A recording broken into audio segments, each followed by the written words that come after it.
ఓం వాగర్ధావ సంపృక్తో వాగర్ధ ప్రతిపత్తయే జగతః పితరౌ వందే పార్వతీ పరమేశ్వరౌ. శివాయ గురవే నమః. ఆదిత్యాది నవగ్రహ దేవత పరబ్రహ్మణే నమో నమః. ప్రేక్షకులందరికీ కూడా శుభస్వాగతం. నేను మీ హరిహర శర్మ. ప్రతి నెల కూడా తెలుసుకుంటూ వస్తున్నటువంటి మాస ఫలితాల కార్యక్రమంలోనూ ఈ జూలై నెల 2026 సంవత్సరంలో మీకు ఈ నెల ఎలా ఉండబోతుంది, రాశి ఫలితాల రీత్యాను మీ రాశి వారికి కలగబోయేటువంటి అదృష్ట యోగాల గురించి, శుభయోగాల గురించి, కలగబోయేటువంటి ఇబ్బందుల గురించి ఈ యొక్క వీడియోలో సవిస్తరంగా మాట్లాడుకునేటువంటి ప్రయత్నం చేద్దాం. వాటి నుండి బయటపడేటువంటి పరిష్కార మార్గాన్ని కూడా మనం చూద్దాం. కర్కాటక రాశి వారికి ఈ జూలై రాశి ఫలితాలను మనం గమనించుకుంటే గనక ముందుగా వృత్తి వ్యాపార రీత్యా మనం గమనిద్దాం. వృత్తి రీత్యా గత సంవత్సరంన్నర నుంచి కూడాను కర్కాటక రాశి వారికి అస్సలు స్థితిగతులు ఏవి కూడా సరిగ్గా లేవు. ఏదో రకమైనటువంటి అన్సాటిస్ఫాక్షన్ లైఫ్ అయితే కనుక కంటిన్యూ చేస్తున్నారు. ఎందుకంటే కనుక గురువు స్థానంలో ఉన్నారు. మొన్నటి వరకు ఏంటంటే కనుక దానికి ముందు వరకు చూసుకుంటే కనుక అష్టమ శని ప్రభావం చేత స్ట్రగుల్ అయ్యారు. అంటే హెల్త్ రీత్యా ఇబ్బంది పడ్డారు. ఆ హెల్త్ రిలేటెడ్ ఇష్యూస్ అన్ని కూడా సార్ట్ అవుట్ కాగా నేను వృత్తిపరమైనటువంటి ఒత్తిడి అనేటువంటిది పెరగడం మీరు గమనించవచ్చు. అయితే కనుక మొన్న జూన్ 2వ తారీఖు నుంచి కూడా గురుగ్రహ సంచారం అనేటువంటిది మారడం వల్ల కొంత మేరకు, అంటే అక్కడ 100% అస్సలు అనుకూలం లేనటువంటి స్థితిని కొంత మేరకు మీకు ఆ ప్రభావం అయితే కనుక తగ్గుముఖం పట్టిందనే చెప్పుకోవచ్చు. అయినప్పటికీ కూడాను వృత్తిపరమైనటువంటి సవాళ్ళను అయితే కనుక ఖచ్చితంగా ఎదుర్కోవాల్సినటువంటి పరిస్థితి ఇంకా కర్కాటక రాశి వారి ముందు ఉన్నది అని చెప్పేసి ఇక్కడ సుస్పష్టంగా చెప్పడం జరుగుతుంది. ఎందుకంటే కనుక లగ్నస్థానంలోనూ 4 గ్రహాలు ఇక్కడ కలవబోతున్నాయి. శుక్రుడు, సూర్యుడు, బుధుడు, గురువు. ఈ 4 గ్రహ సంచారం అనేటువంటిది కీలకమైనటువంటి మార్పులను ఈ నెలలో తెచ్చిపెట్టబోతున్నది అని చెప్పేసి చెప్పుకోవాలి. ముందుగా వృత్తి రీత్యా మనం చూసుకుంటే కనుక ఏదైతే కనుక ఇన్ని రోజులు ఒక ఆపర్చునిటీ వస్తే చాలు, నా టాలెంట్ నేను నిరూపించుకోగలను అని చెప్పేసి ఎదురు చూస్తున్నటువంటి వాళ్ళు ఉన్నారు. అలాంటి వాళ్ళకి ఒక్క చిన్న ఆపర్చునిటీ వస్తే చాలు, నా టాలెంట్ చూపించుకుందాం అనేటువంటి ప్రయత్నం చేస్తున్నటువంటి వారికి ఈ నెలలో అయితే కనుక మీరు అవకాశమే కాదు, మీకు సవాళ్లే వస్తాయి. ఖచ్చితమైనటువంటి మీరు ఆ సవాళ్లను ఎదుర్కొనేసి మీ టాలెంట్ ని చూపెట్టుకోగలిగితే కనుక ఖచ్చితంగా మీరు వృత్తి రీత్యా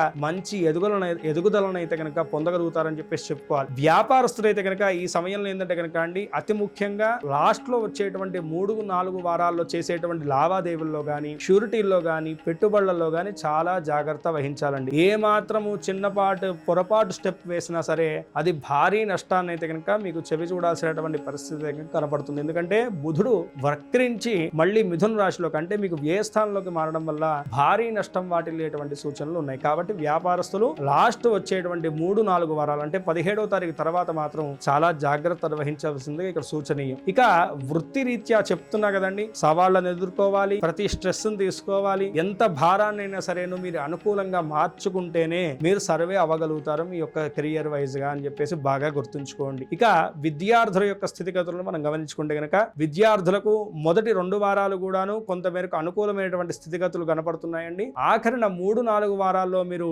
అప్లై చేసేటువంటి అప్లికేషన్స్ లో కానీ, లేదంటే కనుక పోటీ రంగ పరీక్షలు కానీ ఏవైతే కనుక మీరు ఎదుర్కోవాల్సినటువంటి ఉన్నాయో వాటిల్లో మాత్రము కొంతమేరకు అనుకూలమైనటువంటి స్థితి అయితే కనుక కనపడట్లేదు. ఇది బాగా గుర్తుంచుకోవాలి కర్కాటక రాశి వాళ్ళు. అయితే విదేశీ విద్య, విదేశీయానం గురించి ప్రయత్నం చేస్తున్నటువంటి వారికి కూడాను అంతగా అనుకూలం లేనటువంటి కాలం. ఈ సమయంలో అనవసరంగా డబ్బుని ఖర్చు పెట్టేసి మోసపోయి డబ్బు నష్టపోవడమే తప్ప మీకు ప్రతిఫలం అయితే కనుక కనపడేటువంటి సూచనలు కనపడట్లేదు. కొంత మేరకు ఆగడం మంచిది కర్కాటక రాశి వాళ్ళు. ఎవరైతే కనుక విదేశీయానం చేద్దాం అనుకుంటున్నారో, విదేశీ ఉద్యోగ ప్రయత్నాలు చేస్తున్నారో, విదేశీ విద్యా ప్రయత్నాలు చేస్తున్నారో, అంటే అబ్రాడ్ లోను కాలేజ్ లో చేద్దాం అనుకుంటున్నారు, యూనివర్సిటీలో అప్లికేషన్ పెడదాం అనుకుంటున్నారు, ఇట్లాంటి వాళ్ళు కొంత మేరకు ఆగడం చాలా మంచిది. ఇక కుటుంబ వ్యవస్థ రీత్యా మనం చూసుకుంటే గనక మునపటి ఉన్నటువంటి చికాకులు అయితే కనుక ఖచ్చితంగా కొంత మేరకు తగ్గుతాయండి. అతి ముఖ్యంగా భార్యాభర్తల్లో మధ్యలో ఉన్నటువంటి గొడవలు ఏవైతే ఉన్నాయో వాటి నుంచి అయితే కనుక ఖచ్చితంగా కొంత మేరకు ఉపశమనం లభిస్తుంది. కానీ భార్యాభర్తల మధ్య కొంత మేరకు ఎడబాటు, దూరం వాటిల్లేటువంటి సూచనలు ఉన్నాయి. కాబట్టి ఈ విషయాన్ని బాగా గమనించండి. అయితే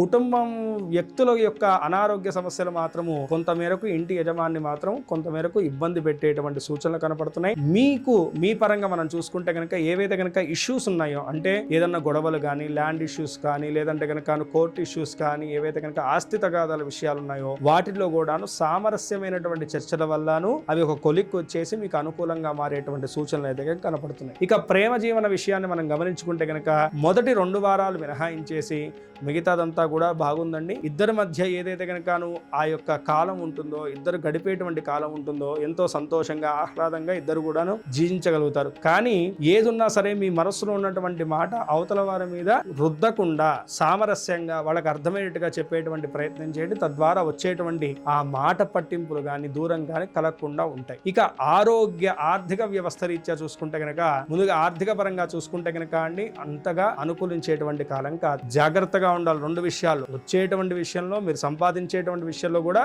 కొత్త కోణంలో ఆలోచిస్తూ ఉండాలి. ఖర్చు పెట్టేటువంటి విషయంలో ఒకటికి 10 సార్లు ఖర్చు పెట్టాలి. ఖర్చు చేసేసిన తర్వాత బాధపడుతుంటారు, అరే ఒక్క క్షణం ఆగి ఆలోచించుంటే బాగుండేది, అనవసరంగా ఖర్చు పెట్టానే అని. ఆర్థిక వ్యవస్థ రీత్యా చూసుకుంటే మీరు పెట్టుకునేటువంటి విజన్ వేరు, మీరు పెట్టుకునేటువంటి గోల్ వేరు. అంటే ఇక్కడ నుంచి డబ్బు వస్తుందని చెప్పేసి మీరు ఆలోచిస్తూ ఉంటారు, కానీ ఆ క్షణానికి అక్కడి నుంచి రాదు. ఈ రకంగా ఆర్థిక వ్యవస్థ రీత్యా కొంతమేరకు సతమత పడేటువంటి సూచనలు అయితే కనుక క్లారిటీగా కనపడుతున్నాయండి. ఇక ఆరోగ్య రీత్యా పెద్దగా భయపడాల్సినటువంటి అవసరం లేదు. జఠర సంబంధితమైనటువంటి అనారోగ్యాలు ఉంటాయి. గురుబలం అనేటువంటిది అనుకూలంగా లేదు కాబట్టి జఠర సంబంధితమైన కనుకను గ్యాస్ట్రిక్ ట్రబుల్స్ కానీ అపెండిక్స్ కానీ మొదలైనటువంటి కడుపు సంబంధితమైనటువంటి అనారోగ్యాలతో కొంతమేరకు ఇబ్బంది పడేటువంటి సూచనలు ఉన్నాయి. ఆహార వ్యవహార విషయాల్లో తగు జాగ్రత్తలు తీసుకోవాలి. అయితే ఈ నెలలో ఏంటంటే కనుక బంధుమిత్రాదులను బాగా కలుస్తారు. అదే విధంగా యొక్క విహారయాత్రలకు కూడా ప్లాన్ చేసుకుంటారు. ఇట్టి సమయంలో ఆ యొక్క ఆహార విషయాల్లో జాగ్రత్త తీసుకోవాలి. తగినటువంటి ఆ యొక్క మెడిసిన్ ని కూడా క్యారీ చేయడం అనేటువంటిది ఎంతో మేలును చేకూరుస్తుంది. కాబట్టి కర్కాటక రాశి వారు చూసుకుంటే కనుక కేవలం 58% మాత్రమే శుభ ఫలితాలు గోచరిస్తున్నాయి. ఈ ప్రతికూల అంశాలన్నీ కూడా అధిగమించడానికి ఈ యొక్క నెలలో ఏ యొక్క దైవారాధన చేయాలంటే కనుక ఎక్కువగా అమ్మవారి యొక్క దర్శనాన్ని చేసుకోవడం చాలా మంచిదండి. లేదంటే కనుక కాలభైరవ స్వామి వారి యొక్క దర్శనాన్ని చేసుకోవడం చాలా మంచిది. అదే విధంగాను ఒక మంగళవారం నాడు రాహుకి శుక్రగ్రహానికి తగు పూజా కార్యక్రమాలు చేసేసి దానంగా మినుములను అలాగే బొబ్బలను దానం చేయడం అనేటువంటిది కర్కాటక రాశి వారికి మేలును చేకూరుస్తుంది. ఈ రాశి వారు పై తెలిపినటువంటి చిన్నపాటి పరిష్కారాలను పాటించుకుంటూ చెప్పినటువంటి జాగ్రత్తలు వహిస్తూ చెప్పినటువంటి సూచనలు పాటిస్తూ దైవారాధన చేసుకుంటూ ఈ నెలంతా కూడాను మీరు అనుకున్నటువంటి గోల్స్ వైపు మీ అడుగులన్నీ కూడా తాపీగా కొనసాగాలని చెప్పి సుఖముతో సంతోషంతో మీ యొక్క జీవితం అనేటువంటిది కొనసాగాలని చెప్పేసి మనస్ఫూర్తిగా ఆ పరమేశ్వరుని ప్రార్థన చేసుకుంటూ స్వస్తి. సర్వే జనా సుఖినో భవంతు, లోకా సమస్తా సుఖినో భవంతు. మీలో ఎవరికన్నా మీ పర్సనల్ జాతకం తెలుసుకోవాలంటే కనుక కింద స్క్రోల్ అవుతున్నటువంటి నెంబర్ని సంప్రదించడం వల్ల నా అపాయింట్మెంట్ దొరుకుతుందండి. నేనే పర్సనల్గా మీ యొక్క జాతకాన్ని క్షుణ్ణంగా పరిశీలించి